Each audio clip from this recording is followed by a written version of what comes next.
정부가 면세점 구매 한도액을 상향하는 방안을 검토하고 있습니다.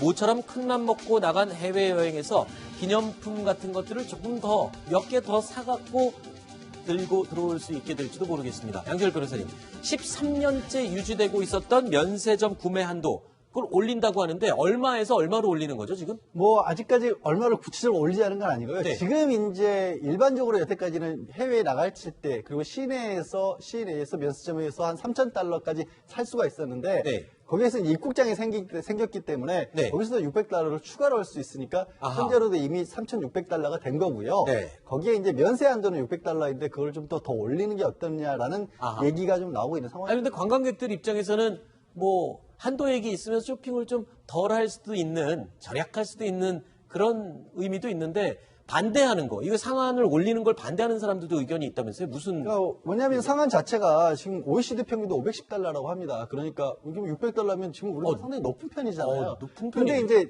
올려야 된다는 쪽에서 뭐냐면 3,600달러 굉장히 큰 돈입니다. 우리 돈 네. 400만 원 가까이 되는데 또 반대로 이게 주로 면세점 이용하시는 분 중에 모아뒀다가 아하. 명품 같은 거 하나 이 기회에 장만하자 이런 분들은 명품 하나가 또 4,000달러 이렇게 되니까 아하.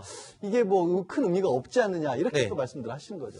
자, 지난 31일이죠. 인천공항 입국장 면세점 문을 열었습니다. 입국장 면세점, 뭔지 아시죠? 항상 우리 면세점은 출국할 때만 살 수 있었잖아요. 근데 입국할 때도 면세점을 이용할 수 있게 됐다는 이야기입니다. 해외여행 이후에 물건 미리 사놓은 거 들고 다니면서 여행하지 않고 가볍게 돌아오는 길에 쇼핑을 할 수 있다. 이 얘기인데, 아니, 이현중 의원님. 네.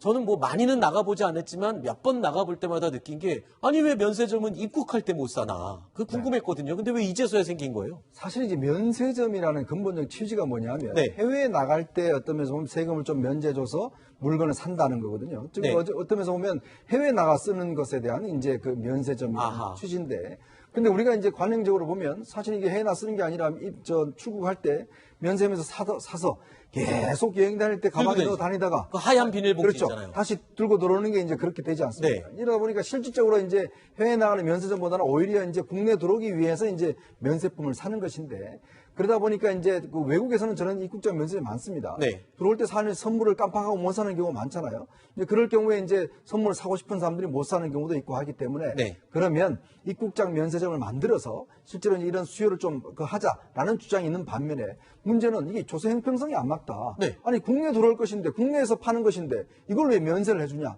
이런 어떤 이제 반론이 있는 것이죠. 네. 그래서 그동안 이런 반론 때문에 사실은 이제 세무당국에서 이게 안 된다라고 해서 사실은 반대를 왔었거든요. 네. 근데 어떤 면에서 보면 이제 소비를 진작하고 또 어떤 이용계의 편의를 유치한다는 측면에서 원래부터 사실 이제 시범적으로 운영을 하고 있습니다. 네. 이게 이제 평가를 해봐서 상시적으로 운영할지 안 할지는 이제 결정할 텐데, 네. 일단 최근에 지금 입국장 면세점이 생겼습니다. 네. 아니, 그러면 살 수 있는 물건은 출국장 면세점과 다 같은 건가요? 아닙니다. 이게 그래요? 일단 면세점 살 수 있는 게 다른 게 네. 명품 같은 건 없습니다. 아하. 왜냐하면 이게 이제 한도가, 명품 같은 경우는 가격이 비싸지 않습니까? 네. 그리고 또 담배 같은 것도 없어요. 왜냐하면 담배 같은 경우에 주로 이제 국내 시장을 교란할 가능성이 크거든요. 그렇죠. 그 이외에 화장품이라든지 술이라든지 패션 제품이라든지 전자제품. 근데 전자담배는 있어요. 아하. 전자담배 살 수가 있는데. 그거 좀 알아두고 입국장 면세점 이용하면 좀 편리할 것 같습니다. 네. 없는 거는 명품이나 과일, 네. 국산 가공품 이런 것은 살 수가 없습니다.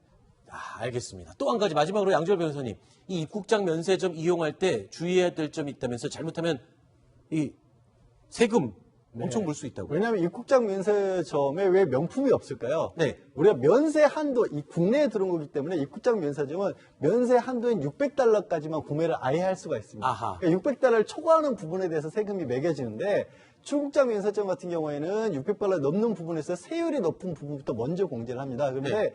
이 입국장 면세점은 그냥 사는 거에서 그냥 무상 공제를 한 겁니다. 그러니까 세율을 따지지 않고 그냥 입국장 면세점에 산 거를 먼저 공제를 하기 때문에 입국장 면세점에서 좀 잘못 사면 오히려 세금을 더 많이 낼 수도 있습니다. 알겠습니다. 그러니까 액수 잘 계산하셔서 편리하게 꼭 필요한 물건만 입국장 면세점에서 사용하도록 그렇게 해야 될 것 같습니다.